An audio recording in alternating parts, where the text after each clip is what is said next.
น่ห์การหลงมาปากันแล้วพวกแก้วแม่แก้วสถาตั้งหลายบทข่าวธรรมะเอามาขยายเรื่องเล่าใดจักมาเหล่าโอเจิญยิงเจิญใจจุคนจุผู้มีใจจินสู้เราฟังมาแล้วเน้อแก่เท่าปั่นกลางไพ่ลังบ่จังยังตัวหม่อนค่า FM 106.50 เปิดฟังรอท่าทุ่มหนึ่งไหลมาหยัดมิดเฮามาปะกันประจำทุกวันอาทิตย์คณะสถาพ่อแม่เปิดอยู่บ้านรอฟังสอนใจสอนจิตมาแต่ก่อนแต่หลังโบสข่าวธรรมะยังสืบยาวสาวกว้างสืบยาวสาวกว้างขอเจริญสุขเจริญสีเจริญมีเจริญไวเจริญจิตเจริญใจเป็นยังศรัทธาสาธุชนคนฟังรายการสถานีวิทยุ FM 106.50 เมกะเฮิรตซ์ออกกระจายเสียงณวัดบุญยวาสวิหารพระอารามหลวงณตอนนี้ส่งกระจายไปหลายต่างจังหวัดต่างอำเภอต่างลำปางเชียงใหม่เชียงรายพะเยาหลายตีหลายต่างหลายอำเภออีป่อยแม่ได้ติดตามมาฟังวันนี้มาป้ากับอาจารย์เสน่ห์กาหลวงแล้วเนอตีป่อยแม่ตั้งหน้าตั้งตารอคอยรอฟังรายการวิทยุเปิดฟังกันทั้งFM เนาะแล้วก็ Facebook ไล่ตีป่อยแม่เข้ามาไว้สาครูบาอาจารย์พระอาจารย์วิรศักดิ์สุตาลังกาอาจารย์กิตติพันธ์สายสืบเนอหลายๆคู่หลายๆท่านเข้ามาอาจจะมาได้ทักทายวันนี้ก็รู้สึกว่าจะล่าหน่อยเนอะตาขสีบ่จะบ่มื้นละรู้สึกว่าประมาณเป็นเดือนมานี้ละบ่ได้พักแต่ว่ารู้สึกว่าติดนี่จะนักหน่อยเนาะตั้งแต่ตีห้าออกวัดเข้าวัดมากับประมาณสูง2 ทุ่ม3 ทุ่มปากกับวิดวันบามวันนี้กัดตอน6 โมงเจ้ากัดล่นไปวิ่งไปอำเภอแม่เมาะเนาะไปหาครูบาอาจารย์เปิ่นแล้วปุ๊บกับปิกมาวัดประมาณบ่ายโมงตั้งเขื่อนสีขาวตะกี้ตั้งเขื่อน106.50เฮาตะกี้อีกบ่อยแม่คนฟังรายการปากันมาถวายเตียนเป็น5-6 ลำรถตู้รถกระบะแหมนักโดยการนำของพระอาจารย์พระมหาชมชาติชาตะปัญโยเนาะหลายผู้หลายท่านตะกี้เข้ามาแล้วปุ๊บกับมาล่างถ้วยสวยจอดแล้วก็หีบอาบน้ำสงน้ำกับมาเข้ารายการต่อแฮมจะได้พักกับประมาณ2 ทุ่มรู้สึกว่าอ่อนล้าขนาดอีป่อยแม่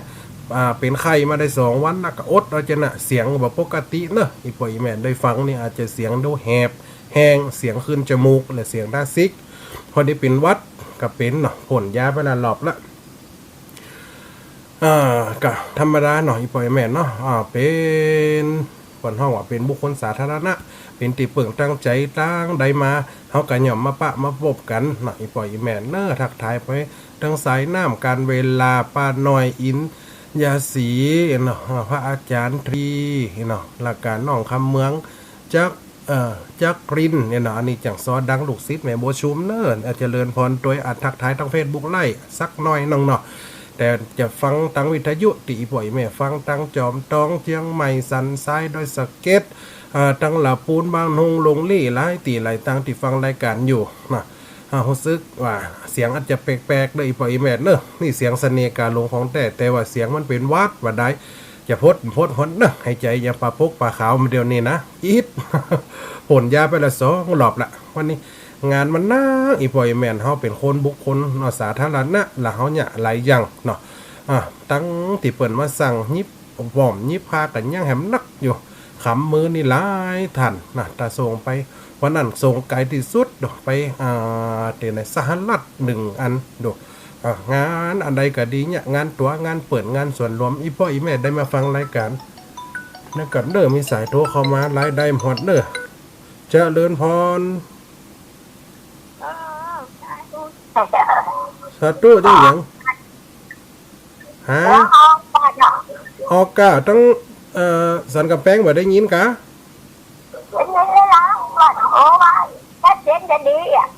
บัดทั้งโทรมาเตะแม่รอเปิดรอถ่ายรายการก่อยโทรมาเนอะกำลังเข้ารายการอยู่แม่เนอะเพราะมันรบกวนเปิดถ้าว่าเปิดถ่ายรายการก่อยโทรเข้ามาอีกพออีแม่เนอะเหลือ5 นาทีสุดท้ายจะเปิดสายหน้าไมค์ก็นึกว่าเป็นแต่สถานีลู่หำบอกกะอย่างกะยายพรเนาะอันนี้ยายพรตรงไหนก็สันกำแพงเนาะน้องวัวแดงสันกำแพงโทรมาก็เดี๋ยวว่ายังนะฟังไปก่อนอีแมนเนอะเฮาเข้ามาถึงเรื่องราวของเฮาก่อนโปลาเบาน้อยตอนที่5อีป่อยแม่วันนั้นเล่าถึงตอนที่ว่าเจ้าโปลาเนาะเ เจ้าโปลาได้ควายจากแม่เศรษฐีมา3 ตัว3 ครั้งสุดท้ายก็เอาไปเฮอลูกน้องเอาไปฆ่าเอาไปกินเนาะเอาฉลองได้เป็นพญาใหม่แล้วก็ฉลองได้ภรรยาใหม่หรือว่าได้มเหสีแล้วก็เอามาฉลองได้เสนาอามาตย์แถมสุดท้ายควาย3 ตัวหมดไปแม่เศรษฐีก็ตึ้งบอกว่าบ่จ๋าใจดีสุดท้ายมากำลังเลี้ยงวัวเลี้ยงควายอยู่มีนายห้อยนะเปิดคนตะกอนเปิดห้องว่านายห้อยคือปอกก้าควายจูงควายมาด้วยกัน500 ตัวเพื่อจะเอาไปก้าไปขายตั้งนาแต่มหันใส่ละอ่อนเลี้ยงควายมีใจขี้โลภใครได้ควายละอ่อนดู นี่ใจขี้โลภใครได้ควายละอ่อนไปต่าพนันกับเจ้าโปลาเจ้าโปลากัดโอ้เล่นกำไดกับแปะเล่นกำไดกับแปะหมอนั่นก็เกิดความฮึดฮัดอีหรอกเกิดความสหาวใจว่ากูถึงจะเอาเฮือใดเสี่ยงควายไป500 ตัวใครได้ควายเปิ่นตัวเดียวตัวมดควายไป500 ตัวจะเป็นยังไงอีปล่อยแม่ติดตามฟังไปเนอะตอนที่5เนอะทักทายไปเห็นน้อยเนาะทางปัญญาการจีรัตประพจน์คำน้อยเอาอันนี้ปอสทใหม่ป้ายแดงเนาะแม่พิสมัยสีเทพวงสีเทพธรรมลงน้ำมันหันไก่แม่ตากับไข่ม้วนลำเดียวนี่นะตากับไข่มื้นละ เหนื่อยได้4-5 วันละ ฟังไปเนอะเมื่อพวกเด็กน้อยจื่นจ้อยใจไม้ได้ยังฝูงควาย500 ตัวทวนเสียงเห็บเนอโหร้องกองป้าด้วยกันเป็นควันตามกระบวนเรื่องเก่าปอกานายห้อยโคดกาแต่เล่ามีใจสวงเฮาใจในเสียหูเด็กน้อยปวดล้าหัวใจเสียงควายไปหมดตัวล่อนจอน500 ตัวเหลือสักตัวขี่มันกำข้างถึงตาวันแล้งเขาก็ไล่ตอนควายไฟควายมันปอกปิกเจ้าโปลาก็มาไล่ติ๊กปั่นเฮือลูกน้องเขาไปคนใน2 ตัวเลือกต่ำเปิ้งใจเสียงหมดไป400ว่างานอินโลเจ้าโปลาชนะเนาะคือแปะอ่านปอกการนายห้อยกันแล้วมาติ๊กพอลูกน้องแหงค่า200 คนติดตามข้ามานี่สูตังกูเป็นพญาบาดเดี๋ยวนี้กูจะปั่นเฮอะสูเอาควายมาคนตัวเนาะบัดเดี๋ยวนี้กูคือคน2 ตัวปิกถึงควายสูนั่นคนแหมตัวนึงกลายเป็น3 ตัวเอาไปเลยเอาไปเลย3 ตัวอีปล่อยแม่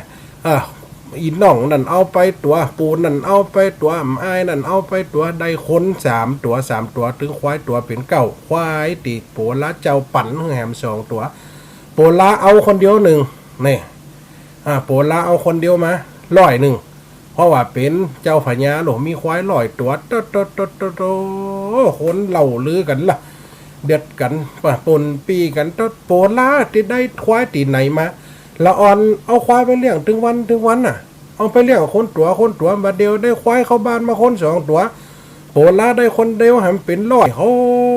เนี่ยมาเก่งแต่เก่งว่าลูกอันแม่เศรษฐีนะลูกเก็บลูกเลี้ยงแม่เศรษฐีอิโลดีใจในควายปีกมาเต้าฝันเฮอลูกน้องอันเนี้ยเปิ่นคนเป็นฝ่ายญาใจกว้างคนเฮาเมื่อมีความใจกว้างลูกน้องปริวารนี่ก็ยอมฮักคนเฮาเปิ่นว่าคนขี้จี้ขี้จำก็คนดำอย่างมีนหม้อชอลออย่างคนใช้ตายนายไฟกระตึ้มไปจ่วยเนี่ยคนเฮาปัวลานี่ปั่นเฮอไปหมดลูกน้องคลองหิงคลองแสะคลองไสได้หมดเอาไปเฮอปั่นเฮอไปปั่นเฮอลูกน้องเขาไปคนไหน2 ตัวเลือกตามเปิ้งใจเสียงหมดไป400ว่างานเหลือแหม100 ตัวก็บอกปานว่าเลี้ยงตามมันบ่ข้างเอาเป็นกองกลางบ่เฮอลาล่างกำสั่งได้อ้างว่าไป เมื่อเด็กน้อยปีกบ้านของพายพ่อแม่เขาไหนก็ถามไถ่ทองว่าไปได้ควายไหนมาสู่ห้องเต็มบ้านเต็มจ้องสาวละอ่อนตอนแทนบนนี่ชูไปเอาควายไผ่เป็นลักวันลักควายไผ่มาโอ้คนกู้มาให้บนนี่อย่ามาเลือกใบเรื่องข่าวไปง่ายยังอีแม่มาใจนะพ่อเจ้าพญาปั่นมาพญาไหนพญาประกาศอยู่ในบ้านในเมืองอันนี้พญาของหมูผมครับอีโลไผมาเป็นพญาของสูกับไอ้โปลานะก้าโปลาน่ะโอ้เปิ่นพันนั้นขันต่อได้ควายมา500ตัวเดียวเอาปั่นลูกน้องข้องหิงลูกน้องป้องไปได้มดหญิงกันได้ใจก็ได้เปิ่นหู้เสมอเตอเครื่องกันมดเอาสูเดี๋ยวเปิ่นก็จะมาจับบัญญับแม่บัญญับเพราะว่านายห้อยเนี่ยเปิ่นเสียของเปิ่นไปแล้วเปิ่นใส่พันนั้นเปิ่นก้านอีแม่เอาคนเท่าฟ่องกัดดีใจฟ่องก็หัวสันยงเลยละอ่อนตนเต็มไปเลยควายงานกังงุ่มกังง่ำมาเต็มบ้านเต็มจองสาวเด็กหน่อยตั้งหลายก็อวดเต้ามีคนเข้ามาต่อลันเล่นหมากสกาปอก้าต่างทานโปลาเล่นงานเป้ได้ทุกด้านเลยปั่นตูเขาให้มาว่าอันบ่ถึง1,500เลือกเอาตามใจรวมได้200ที่เป็นลูกน้องโปลาคนไหน2ตัวควายดำหิงสาเขาบอกมันดาบิดาลูได้กล่าวถึงโปลาปีกบ้านใจมีฝูงควายมากนักแม่ก็เลยถามว่าเจ้าลูกลักไปเอาควายไหนได้มางานงมปู่แม่มากตาสั่งป่ามาไว้เปื้นเหือนบ้านอิโลควายงานกังงมกังง่ำเราตอนนี้เก่งได้มีปัญหาสั่งเจ้าวันหมู่เด็กวงวันเปื่อนป้องเขาบ่อไล่ไปบ้านเหือนเต็ดต้องมาไว้สั่งห้องเหือนเราเดี๋ยวพ่อแม่เด็กจะมาด่าเมาว่าเฮือเฮาลากควายเปิ้นได้แม่เจ้าโปลาก็ว่าโอ้โปลาลูกไอ้ยังจะได้วางก่อน3-4 วันก่อนเอาควายไปกับไปค่ากินจีนเฮียลูกมาเดียวไปเอาควายไผมาเป็นร้อยกตัวทำโมสั่งคอเดี๋ยวเปิ้นจะมายับมาจับนะลูกเนี่ยมาเป็นคนจะอีบาใจแม่บาใจสิ่งที่ลูกได้มานี่ด้วยความชอบธรรมปูปอกก้าในห้อยนะกะมันเอาควายมาขายลูก500ตัวมันขายได้ควายของลูกแล้วมันเนี่ยจะได้กันเล่นมาบ้ามักสกากับอีแม่โจงกำได้มากันหลอดตาวางหมดผมนี่โจงกำได้เต็บเอาได้เลยมันใส่ตัวที่แรกมันแป้ใจมันใส่แหม2เป็น4เป็น8เป็น10ปุ่นผมได้มา500ต่อเจ้าแม่ในแม่ได้ควายมาตัวแซมอวดอ่างลูกแซมอวดอ่างเขาป้อมึงโอ้ลูกเขาเก่งแต่เก่งว่า ได้ควายมาใจแป้พนันมาการพนันจริงๆมันเป็นสิ่งติ่มดิเนาะการพนันขันต่อเกิดได้ในรายการเมื่อต้นชั่วโมงก่อนนะนี่แต่ว่าอันยังเปิ่นเป็นนอพุทธิสัตว์เปิ่นเพื่อสร้างฐานะลูกจากลูกเศรษฐีเปิ่นเอาไปปล่อยป่าสุดท้ายมาได้เป็นลูกเลี้ยงเศรษฐีก็มาได้ควายมาเป็นของการางวัลแหมนี่ก็โอ้แม่ไปบอดใจเนินนายแม่พระลูกเล่นสากามีชัยชนะป่อกาต่างห้องเขามันพานันใส่ก้าควายขามันหันเอาตัวเดียวด้านแข่งขันต่อสู้ได้500ตัวโปลาบอกว่ากิ่งลูกกูยิงนักเอาควายตัวเดียวไปต่อลอดจับ ได้500ทวนพอดีใจดีใจเจนลำแม่เจ้าเศรษฐีรักษาปาทีเก่งแต่ลูกขาตบอกตบลูกอีแม่ยังมักเก่งโหลดตบอกฟอนเป็นจึงเป็นไรตบตินตบมือฟอนต้องลูกกูเก่งลูกกูเก่งอย่าเนาะตินสิ้นไปเพียมทัดต่อนั้นไป3 วันไปนาเรื่องเจ้าโปลาเดือดเช้าไอ้ปอก้าควายพิษใหญ่แต่เล่าไปบอกเขาเจ้าเมืองว่าเด็กพวกนี้ฟิตตี้ปุ่นเปืองแต่งเป็นเจ้าเมืองจะมาสิงคาตเนี่ยปนว่าขี้แพ้ส่วนตีก้านย้อมก้านจะมาสิงคาฟอเตอร์บ่เหมือนต่อวันไปนาปอเจ้าพญาตันเตาปาลานาสีจากใดอยากเย้ามันคิดกะบดแต่นามันรวมกันไว้นักมากทาลาพวกเด็กโบราณจะสิงเอาบ้านนายปอก้าเกิดความพอใจหลวงนายห้อยนะโอ้พี่น้องเจ้าบ้านเฮ้ยต่อวันไปนานี่นะบ้านเมืองเขาจะอยู่ได้จะมีเจ้าพญาใหม่ฮะใครจะมาเป็นเจ้าพญาที่ไหนตั้งใดเปิ้นจะมาเกิดซับเกิดทับเกิดชกกะอีโลเปิ้นจะมาชิงมาบุบมาฆ่าเมืองเขาก็ฟอเตอร์บัดเดียวนี่นะเรื่องมีอยู่นี่มันเป็นจะได้ลุงเนี่ยถามกันกันละอ่อนนะกะจี้ปัวลาเป็นลูกไฟลานไฟหันก็บัดเดียวมันตั้งตัวกบฏนะตั้งตัวเป็นกษัตริย์มีละอ่อนบริวารแหม500 ทนวันนามันใหญ่ขึ้นมากำลังมันสักกันมันจะตีจะฟันเอาบ้านเอาเมืองพญาเจ้าเมืองนี่พญาเจ้าเมืองปลานนี่สีตายแน่ๆยันโลปล่อยข่าวคนเขาเนี่ยปนาลมดำลมแดงแห้งต่อลมปากไปปล่อยข่าวเป่าเอาอุ่นปะโลไปปล่อยข่าวกันนั่นเรื่องถึงหูเรื่องจะถึงหูเจ้าพญาอย่างพ่อกับแม่กลัวเรื่องถึงหูเจ้าพญาหูเนี่ยจะได้ตายละสมเฮ้ยแง่ยามเก้าอีเนาะว่าได้บัวขี้อีเนาะถามกันมินี่บัวเย็นอีเนาะลูกคนละคนโลบัวแก้วบัวขี่บัวเย็นเอ็นหลอดถ้าแก้วได้หมดเย็นได้หมดเด้อที่ฟังรายการนี่ไปตานเตียนทำแถวบ้านเตียนนี่ บัดเดียวเนี่ยลูกเฮาเนี่ยเขาว่าจะตั้งตัวเป็นกบฏจะมาสิงเอาบ้านเอาเมืองจะอีนี่เปลี่ยนไปไม่ได้ลูกเฮาจะมีนิสัยเจี้ยนั่นฮอตฮือเขาไปหนีไปรีบไปซ่อนหนีก่อนไล่ออกจากบ้านจากเมืองไปก่อนอันได้นะปูนี่มันเนี่ยแต่เอาแต่นะเนี่ยกับปูได้กับปูปอก้าควายเนี่ยกับมันเสียควายเฮือละอ่อนบาเดียวนี่มันจะไปทุนเทศต่อเจ้าพญาจะเฮือเจ้าพญามาฆ่าลูกเฮาไปได้จะได้ก็เลยห้องกะห้องกันบัวแก้วบัวขี่บัวไข่ห้องมดเฟ้นสีเฟ้นเสือมาเด้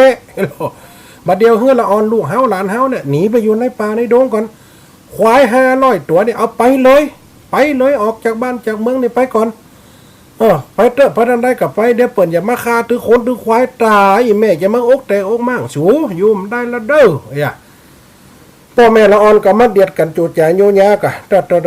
มาโจตนากันกับว่าเนี่ยจะได้มันจังเนี่ยเฮือละอ่อนเข้าไปอยู่ในป่าในดงแม่จะเป็นจะได้ฟังกันไปอีกว่าแม่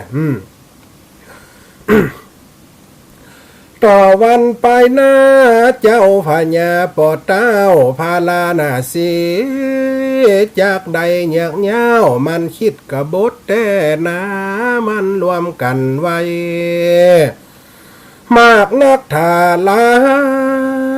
พวกเด็กโปลาจะสิงเอาบานมันไปขยายอูไปเก้าต้านสู่วงวันปีน้องตีกองเอิ้นจ่าเก่าฟ้องใส่ความเด็กน้อยบ่ดีแต่มันกันป้อสมศักดิ์ศรีเลยหาวิธีกำจัดว่าอันปกเตือนกันเจ้าจงเจ้าบ้านว่าไอ้กุมารคิดโคตรมันมีใจ ไปในเหลวรถอยู่ตาอยู่กลางตรงกว้างอู้ใบเป่าเป่าลองลองลำท้องขยายไอ้ปอกก้าควายจะไปบอกเจ้าจะไปบอกให้เจ้าฝันยะอย่างที่ว่าตะกี้ล่ะนะจะไปบอกเจ้ามันขู่มันจ้าจะไปเข้าเฝ้าฝันยะจากเอาชีวิตเมื่อพ่อแม่เด็กได้ฟังเด็ดฤทธิ์กรรมพิษใจพ่อก้าควายเลยห้องพ่อแม่หมู่เด็กทั้งหลายเฮ้อเขานี่ไปบอกโลกบอกเต่าถ้าเรื่องถึงหูพญาพ่อเจ้าปราลานีแห่งนี้เขาบ่ฟังกำอย่างเศร้าซีจักตายมวยหน้าได้เลยบอกลูกเต้าเข้าป่าดงไก่ป่าเอาควายออกไปจนได้พ่อแม่เขาบางฟ้องร้องให้แสนอะไรลูกลากเรื่องแต่บ่พิษยังจะแต่ตักมอกเล่นเป็นเจ้าพญาไอ้ป่อก้าควายพิษใจนักหนาบ่ตามสัญญาแก้แค้นคิดใดเพราะความกลัวเสียเพราะตัวเสียควายเด็กใจไอ้คนจังไรเจอเอือนนี้พ่อแม่ของเขาเด็กหน่อยบอกจี้ก็สั่งด้วยใจวางลูกนั้นเข้าป่าดงขวางไปลี่โลบพรางกลัวเปิ้นเงียบคาพ้องก็สงสารน้ำตาหน่อยหน้าฝากเจ้าโปลาเอาไว้โปลาลูกตัวเป็นคนลวกคนหูคนสลัดบัดเดี๋ยวนี่ปีน้องข้องหิงอายก็ดีน้องก็ดีที่จะมาเป็นสมุนของลูกเนี่ยเฮือลูกพอเน้อช่วยพอปีพอน้องเฮือฮักกัน200คนนี่เอาเตลูกเอาควายไปเฮือออกจากบ้านจากเมืองนี่ไปลูกโอ้แม่ก็ตึงอะไรเสียงตึกลูกก็น้อยอยู่อายุได้10ไปพอเปิ้นจะมาฆ่ามาเกงกาเต้าว่าลูกมีชีวิตรอดแม่ก็ยังว่าดีลูกมาโดนเปิ้นฆ่าเปิ้นฟันไปอยู่ในป่าในดงลูกเลิกเพียงดีเลิกเพียงไหนดีเพียงหันหนีไปเตลูกหนีไปอย่าฝากเจ้าโปลาไว้ฝากเจ้าโปลาเป็นคนดูแลฝากเจ้าโปลาเป็นคนดูแลก็จะป้ากันดำดอนซ้อนป่าไปฝากโปลาเอาไว้คนมีปัญญาเนื้อลาลูกไทยฝากหมู่ปีไอใจยิงพ่อแม่พ่อเขานั้นอกสันตันนาพิงก็วางเปิงปิงเขาเจ้าลูกลามปากันขาดใจนี่ไปบ่ายหน้าอยากกลับขึ้นมาปอกเตาเสียงหายไปแล้วเด้อเขาเดือดกันเนื่องนั้นสาวห่วงหาลูกเจ้าไฟมันเด็กน้อยกำพร้า200ตัวกันก็ออกเฮือนจันเข้าป่าใจไปไกลบ่ใจเขตใกล้พอลานาสีแควนตาวเขาออกเดินทางโอดเอายิ่งใจหมักเต้านี้ไปเพราะเด็กน้อยบ่ฮู้บ่อนในป่ากันไปจากเมืองตีนี้ถึงป่าดงลานม่วนใจว่าบ่ฮู้ให้ดีแต่เล่าพ้องก็ขี่ควายนั่งนอนหย่อนเท้าปากันต้องเต้าเดินต่างเข้าป่าไม้ ปากันเข้าป่าไม้แล้วตะฟ้องกันนั่งหลังควายฟ้องกันนอนคดสวายเป่าตีนเป่ามือให้ละเอาใบใหม่มาเป่าเป็นเพลงลูลีเนาะโอ้เสียดายว่าพร้อมแหบเสียงหายมันเป็นวัดจะจ้อยเข้าป่าไม้เฮ้ยปล่อยแม่ฟังเนี่ยวันนี้เสียงมันตึ้มมีแต่วันนี้นะได้เป็นติดมาเนี่ยบันไดย่างปากเนาะเราจะมาเซ็นเสียงอักเสบกะเหลือแหม4-5 งานจะไปห้องขวัญเสริมงามวันที่5วันที่6จะไปห้องขวัญนักศึกษาพอแล้วมันจะพดแผ่วไหนบ่อยแม่เตือกอันล่ะเข้าภาษาได้กำได้เตะแล้วเนาะ มันอีฮิตมันขอมีเสียงปากันตองเต้าเดินต่างเข้าดงป่าไม้เขตป่าดงขวางบูดันพงฟังป่าสร้างป่าอ้อฟ้องก็ร้องเพลง ตีแต่ตีต่อฟ้องก็ขับสอเก่าโยกยันหนอดละอ่อนมันหัวเหลี่ยงหัวเล้าอย่างน่ะจ่อยๆซอเข้าไปก็เซ่ช่วยกันเข้าป่าไม้นะฟ้องเข้าดงป่าไม้ไปเร็วข้าไปคนเดียวบักขิวตัวโกนยันหนอ เข้าดงป่าไม้ตึงบอกว่าหญ้ากว่าหญ้าคมบางกับน้ำจีแห้งอินโลฟองกระซ้อเข้าไปเนาะเลละลิ้วสุดเจนสายตาฟ้าดอยดงเข้าปงป่าไม้จ๊ะอินโลอย่าให้เป็นตัวอย่างมันได้เนาะ ครับสอนร้องเพลงกันติดต่อติดแต่อีเนาะฟ้องก่อร้องเพลงติดแต่ติดต่อฟ้องก่อครับสอเก่ายก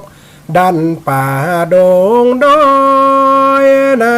ซอยป่า6เอาควายปิ่นยานป่าไปหิวมาก็กินข้าวน้ำปาดใจพ่อแม่ข้าวนายที่ห่อไว้ให้ไข้หัวหนัวกันบ่หูฮ้อนไม่เพลงเมืองเพลงไทยโหโอลอห้องฟ้องกระตบตีนตบมือตบตีนตบมืออย่างเปิ้นจีอย่างเปิ้นแห่ก้องฟ้าป่าสิงมองขวาตานฟ้องก็เอาไม่พอตีนะไม่ช้างตีไม่บงปุ้งปุ้งปุ้งปุ้งปุ้ง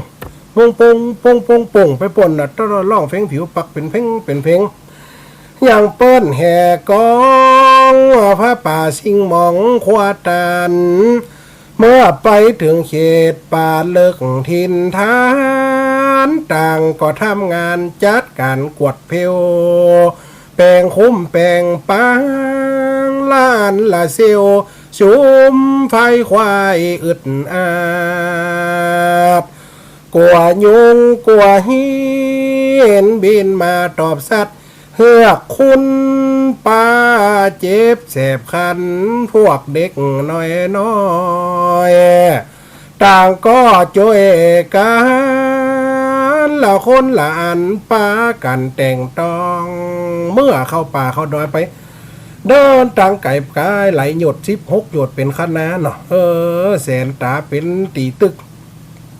เข้าไปพบโปลาว่าโอ้ตีนี่สมควรต่างบ้านต่างเมืองหมูเฮาปากันเพลเอามิดเอาเกียวขอบกขอจกเพลแปลงปางแปลงห้างแปลงปางเอาควายมานอนนั่นมัดเป็นหมูเป็นหมูกุ้งกังควายมันหมูเดียวกันหรอมันตึ้มคิดโจนกันละ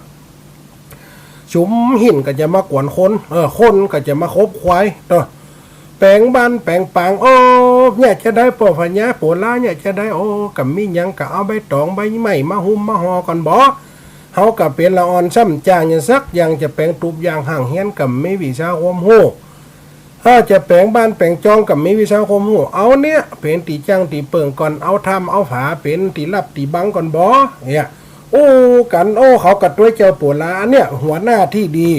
แม่นว่าคนเฮาหัวหน้าครอบครัวตีดีกันนำปลาพูดเป็นเมียพูดเป็นลูกไปถึงฝั่งกำนาเป็นตีสำเร็จในชีวิตถ้าว่าพ้นเฮามีกู่ชีวิตติ่มดีมีหัวหน้าติ่มดีมีแก่บ้านติ่มดี มีตุเจ้าหัววัดตีบดีก็อย่างตีออกข่าวนะมีอันอย่างติ่มดีระดับผู้นำยังกระจ่างห้ามว่าระดับประเทศบรรลาระดับอำเภอจังหวัด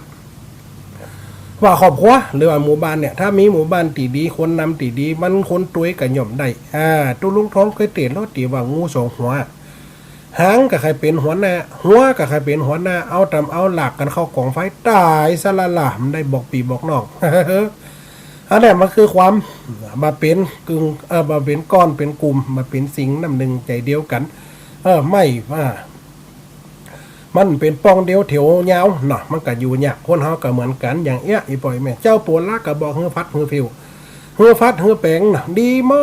ดหมดนั่นก็ด้วยคนเศร้าๆนี่ละอ่อนก็แปงหุ่มแปงเงากว่ายุ่งกว่าหินบินมาตอบสัตว์เหียคุณป้าเจ็บแสบคันพวกเด็กน้อยต่างก็ช่วยกันละคนละอันปากันแต่งตองคนที่หิวก็นอนลองงองเอาตองมาห้องปูพักเจ้าโปลาก็มาลองตักพวกโมยิ่งใจวันพงนี้จักช่วยแก้ไข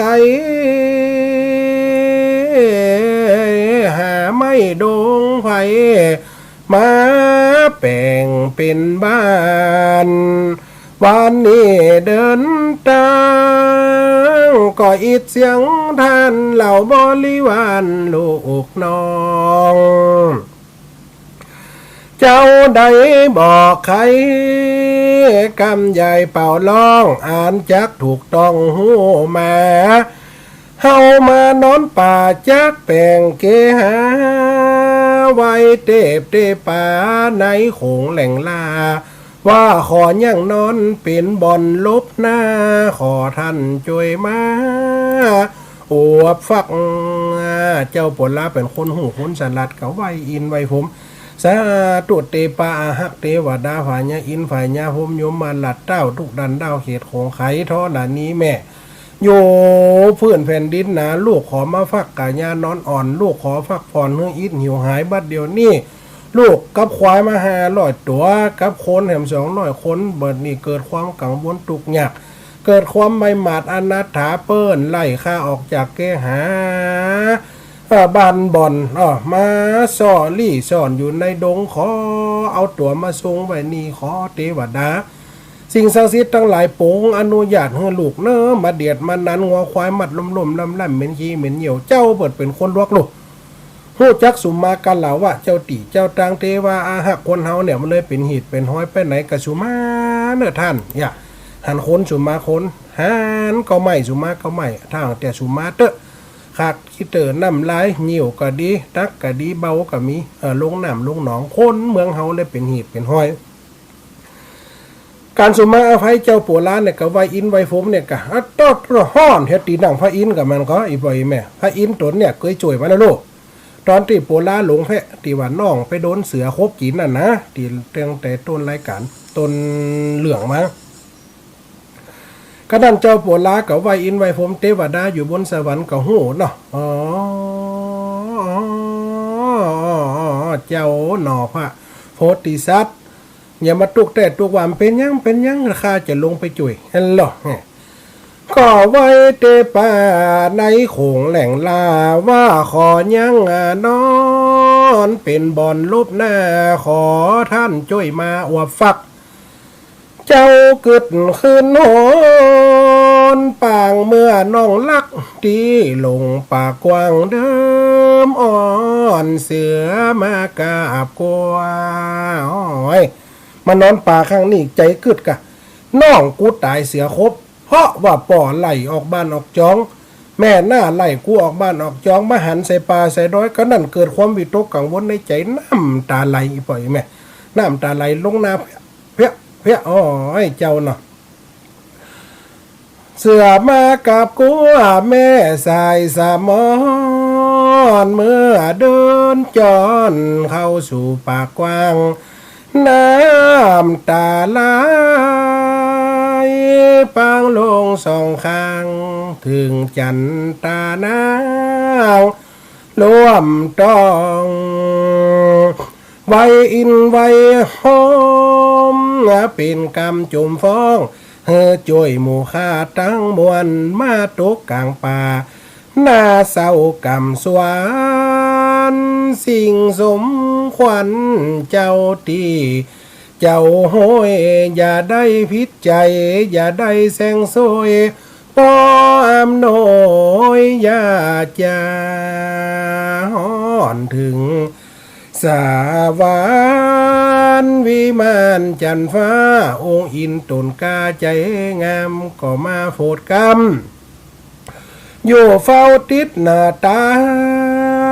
มดังคำความเมื่อเจ้าวอนไว้โจรเดึกรัดติงในแจ้งลุงไตแสงส่องอำไพบอดจ้าสุลีญาต่อแสงวัดว่าก็ตื่นชื่นหน้ากันมาตกหน้าที่เจ้ามีกำจ่าเพราะเป็นพญาอันเข่าตังได้ตั้งตื่นแจ้งเจ้ามากำนั่น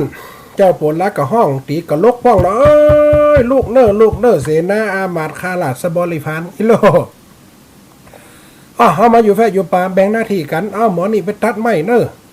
หมอนี่ไปตัดไม้วงไม้ช้างมาหลามเขามีไหเขานึงอันนี้ไปซ่องมปูงมป่าเด้ออย่าแบ่งหน้าที่กันแม่ย่าไม่ยิงกันเนี่ยทั้งนี้พอใจกันเนี่ยทั้งนี้ดูแลกันเนี่ยพอกัน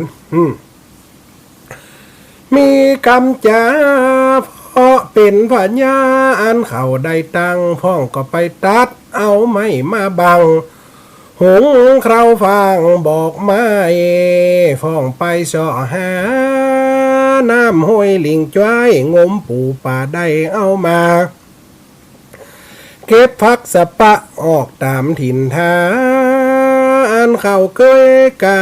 กินอยู่ยังบ้านฟักกูดฟักน้ำหัวก่อยหัวตังออกริมต่างป่าเล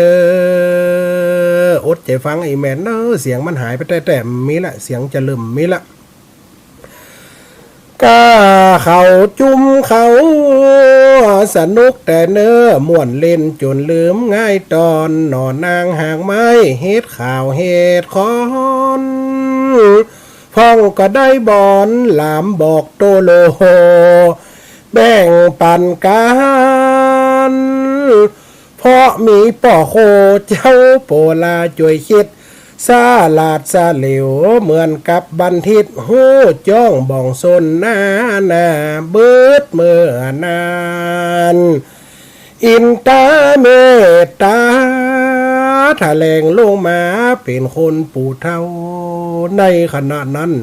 พญาอินตราธิราชธิราชเต้าอิโล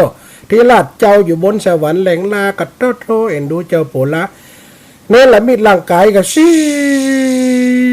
วปิ้งกันเดียวมันหลับไหลก็ไม่หลวงหันเป็นคนเท่าโลดโตชวกเต้าดาวล้มมางักเงกแบกมีดแบกเสียมแบกขอบกมาโอ้ย่างปะวิทย์ปะหวามเข้ามาไอคงเนี่ยนะนี่นะนี่ไอแต่น้ำจีปูนั่นไอนะนี่เสน่ห์กันลงไอมันเป็นวัดเสียงกับพ่อแหบพ่อแหงปูนักกะไอหัวขี้พ่อจะพูดเนาะดูโสดเขามาหันไอคงดังนี่เขาอุกใบอุกบอดจะไปทางใดกับได้อิดกับอิดขอบกนี่ก็มาก้องเคี้ยเขาขันลุบตุบตัวเดียวต่าวลงปุ่นพญาอินต่าวก็มีอาหารว่าไปเลยเสน่ห์การหลวงนี่นะแต่งเหล่งเป็นเหลี่ยงแต้มเป็นแต่เนาะเป็นปูพามเท่าอีปล่อยแม่แบกขอบกเขามาแบกเสียมเขามาขอบกต้องเต่าเลยด้ามยาวงุ่มงัวหันเด็กตั้งหลายยิงใจซาอินตาแต่งท่าเข้าไปว่าเด็กพวกเต้โชลุกในมาไหนละวุ่นละวาย ตัวกันเป็นควันอีกโล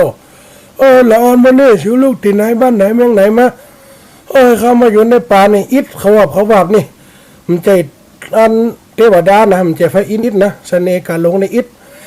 ให้ใจจะไม่คู่กันนั่นเดียวนี่ฝนยาไปละรอบแล้วนะให้มันรอบกันจำไหวแล้วนะอีแม่นะยาขนาดลดลมละวุ่นละวายตัวกันเป็นควันเขาก็ตอบกำมือที่ทวนต่ำกระบวนเงื่อนเก่าส่วนอินแป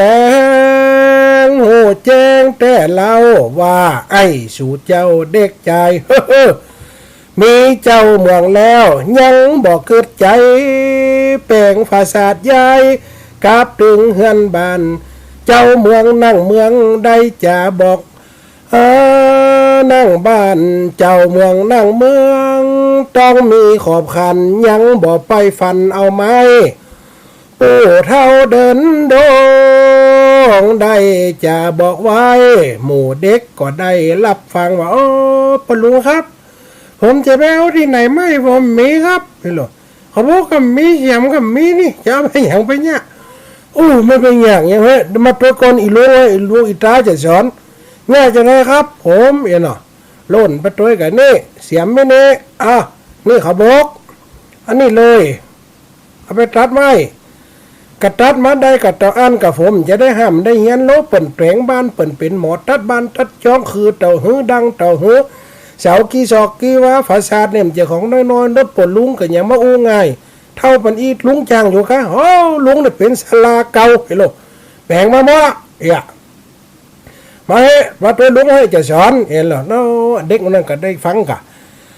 หมู่เด็กก็ได้รับฟังตีปู่ว่านั่นก็แม่นสัจจา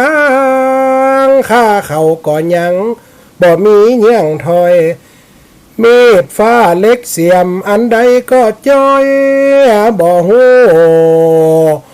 วิธีสักนิดบ่ได้ร่ำเรียนบ่มีหัวคิดพ่อแม่ใจแต่เลี้ยงควายเลยไม่ตัดไม้ศาลาบ่เหมือนละการแปลงบ้านเหือนคือแปรยอดังละแนงผาเสาเอาอย่างมาตั้งการจักทำอยากนักปู่เท่าอินแปลงก็มาบอกตักว่ามีอุปก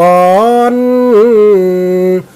ก็มาบอกตักปู่มีเครื่องอุปกรณ์นี่แหละปู่พูดเป็นภาษาไทยด้วยเหรอไม่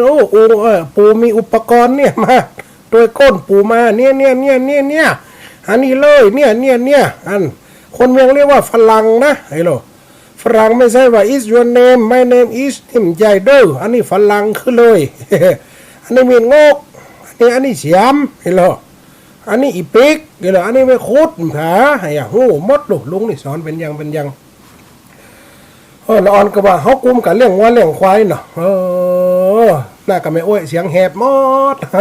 อด4-5 นาทีจะได้พักมันนี่ได้เป็นติดละเดี๋ยวได้จะมาวูบคำนี่นี่นะตาก็จะเมินแล้วเนี่ย นาทีมันคือนาทีนะเนี่ยยังได้กับบัดได้การกระทำยากหนักปู่เท่าอินแปลงก็มาบอกตักมีเครื่องอุปกรณ์ติดมือมานี่วันผูกจากสอนเพราะข้าเดินจรออกมารับจ้างแปลงบ้านแปลงเฮือนมาหลายมาตานมีความสำราญยิ่งนักเลยปาเข้าไปปู่ใดจี้จักสอนเลยสอนตั้งก้างสีป้อมต้นไม้งามเหลาดีลีจะมีวิธีแปลงไปวันหน้าก็ให้ฟังกันไปศรัทธาเจ้าข้าขอโปงในหญ้าว่าไว้ก่อนแหละนายเฮ้ยต่ออีก่อนบ่อีป่วยแม่กลัวคอแตกกำเนิดในเสียงมีแต่แหบไปติ๊กๆเด้ออันสอนมาตึกว่า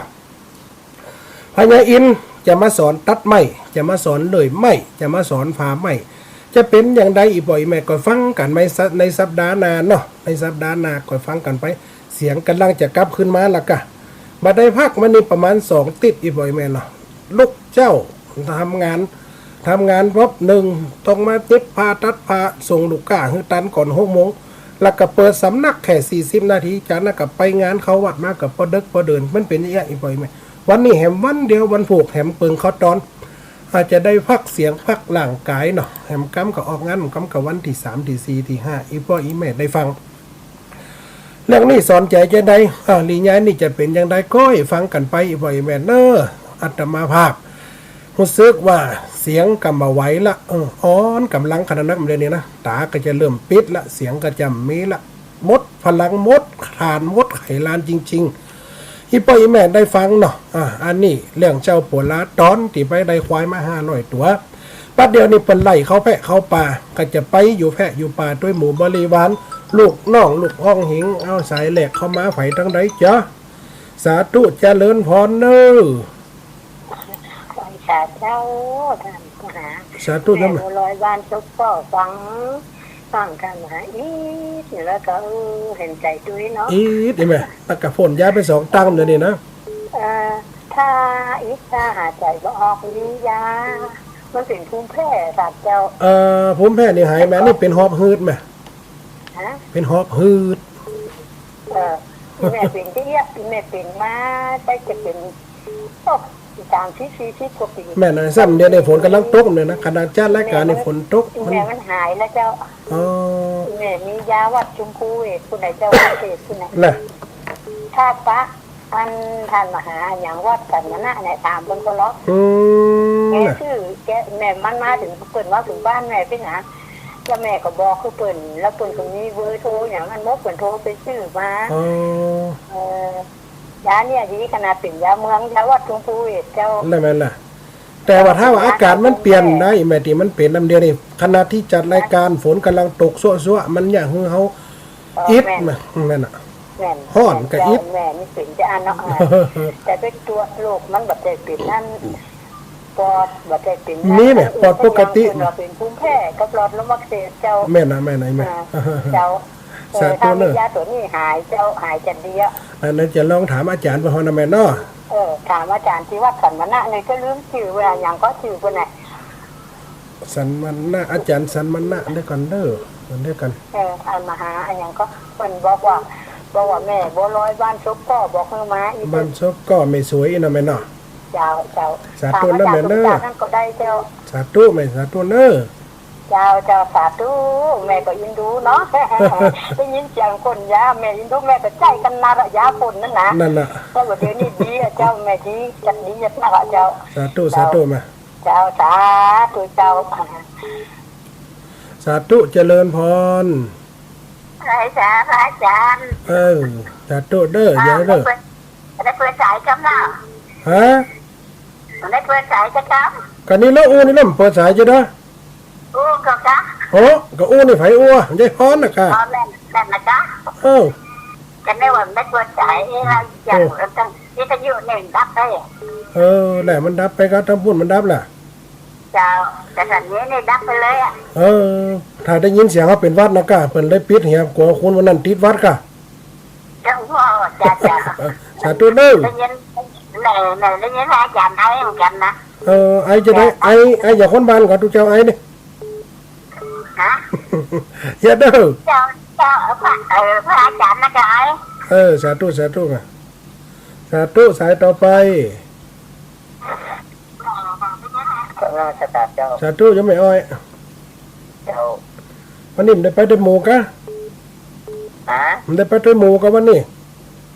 มันได้ไปไหนสักทีมันถึงจะได้ไปขายของมะขวายสาธุยังไม่เนอะสาธุยังไม่เนอะยังไม่อ้อยเนอะแม่ฟังอยู่นะแม่เป็นกำลังใจให้สาธุเจริญพรเจ้าสาธุโยมยายแก้วมันได้ไปตัวเปิ่นกับวันนี้ในบ้านไหนเด้อจัดโคกลางโป่งในบ้านเนี้ยน่ากะไป2-3 วันย่างฮู้จักอ่ะ4-26-7-26กับไปวัดกันเดีย ถ้าเจ็บก็เป็นไรวันไม่คุยเสียหอนวันแพ้และไปสักครั้ง นั่นน่ะ แล้วฝากของไว้ติดตู้ลูกไอ้อันเด้อ จ้า สาธุสาธุแม่เนอะ ให้แม่ค่ะ ให้เยอะ อันนี้ว่าอันนั้นเลยคนจริงอันลูกนี้ทุกคนเนอะประเทศเป็นเดียดละออนเนาะไปเที่ยวคนเท่าเนอะ ๆอันนั้นน่ะเป็นเป็ดละออนคนเท่าเนาะ ไปเที่ยวคนเท่าก็ดีค่ะละออนส่วนเจ็บแม่ละออนลูก สาธุสาธุมา สาวเชียงเสียกับละออนใหญ่ สาธุนะแม่เนอะ จ้าแม่เป็นกำลังใจเด้อ สาธุได้จะออกรายการก่อนสัก5 นาทีนั่นนี่กำไหวเลยแม่เฮ้ยสาธุเจริญพรเนอะอีปอยแม่เนอะวันนี้ครับสายมันได้นักแต่โทรมาเป็น10 สายซ้อนกันนี่หน่อยปอยแม่เนาะสาธุเจริญพร พระอาจารย์เจ้า สาธุโยมแม่ โอ้ได้โทรหาพระอาจารย์เมื่อนะเจ้า นั่นน่ะกันเนาะ แม่มันสบายเจ้า เอาเนี่ยโยมแม่ มันสบาย เป็น ต้อง เออ เจ็บต้องไปนอนห้องฉุกเฉินอาจารย์สบายดีแล้วเจ้าแม่ ก็จะไหนแม่มันตามสภาพอากาศเนี่ยแม่นี่เป็นภูมิแพ้เนาะ เนาะ ก็ เป็นโรคเจ็บท้องนี่หมอวินิจฉัยเป็นยังแม่ เจ็บต้องไปเอ็กซเรย์กับมีอะไรสักอย่างเจ้า แน่ถ้ามีโอกาส ลุงโบกับ เออ ลุงโบก็น้องบัวตองกับแม่แอลหาเจ้า อ๋อถ้ามีโอกาสได้มาแค่นเนาะจะได้หยังพอหยังเนาะ เจ้า สาธุแม่เนอะ เจ้าฉันรักษาสุขภาพดีๆนะเจ้าเนอะ สาธุใช่ไหม เจ้าแม่เป็นกำลังใจให้เจ้า ทูแม่เนอะ เจ้าสาธุเจ้า สาธุเจริญพร รัชการเจ้าอาจารย์ สาธุโยมยายพร เจ้าผมโจ๊กแย่เหรอเรื่องว่าเทศที่ไหน ไปเทพที่ไหนกับเสียงสดกับเสียงแหบฟังนี่เนี่ย เจ้าอ่ะ แต่เจ้าไม่ได้เข้ารายการนะแต่เจ้าไม่ได้อยู่ เจ้าเมื่ออาจารย์เจ้าเก๋น่ะ จะได้กินในแก้วกีสาธุมา เจ้ามาเจ้าอันนึกว่าเป็นเทศอ่ะ ไม่ใส่เทพเสียงสด เดี๋ยวนี้ก็ดีแล้วลูก ดีละสาธุนะแม่เนอะ บ้านนึงอ่ะ ถ้าสันกำแพงนี่ชัดเจนก็เพราะว่าทั้งเชียงใหม่เดินขืนมันชัดแต่ว่าทั้งเฮมันเดียวฝนตกมันกับแปดแปรมาอ่ะสาธุแม่เนอะ ที่ก็จบจะนักปัญญาบ้านเนี่ย นั่นแหละสาธุเจริญพร เจ้าไว้เจ้า สาธุโยมแม่ เจ้าปวดอ้อยเจ้า นี่อย่างเดียวกันไหนแม่นี่ก็อ้อยนี่เหมือนกันอ่ะ เจ้าบอกอ้อยแล้วบอกโซ่มันมืดเนี่ยมันจะเป็นหือหอบมันจังอีกอ่ะ นั่นน่ะไอ้มาแต่นี่กำบากำเริบนี่เหมือนน่ะแต่ว่าเพราะว่า ได้มา2 ตีนมาได้พักเลยไหมได้รับแค่3 ชั่วโมง4 ชั่วโมงอ่ะมันออกงานติ๊กๆแล้วก็ร่างกายแบบไหวไรเนี่ย ต้องใจพักผ่อนเนาะ มันแต่คืนนึกว่ามันมามันจะรับมันรับนะขนาดเข้าตีตอนทุ่มละเตี้ยงคืนมันก็ปีนไปปีนมาตื่นตี 4มันก็รับกี่ชั่วโมงเตี้ยงเกิงรับตี 1ตี 2ตี 3ตี 4 4 ชั่วโมงอีกไหมแล้วก็ไปงานวันค่ำเนี่ยมันจะน่าก็บวกแฮมตอนเดียวไหมครับเปิดสำนักแฮมตอนเดียวนั่นแล้วก็ปิดไปก่อนไหวละสาธุยังแม่เนอะ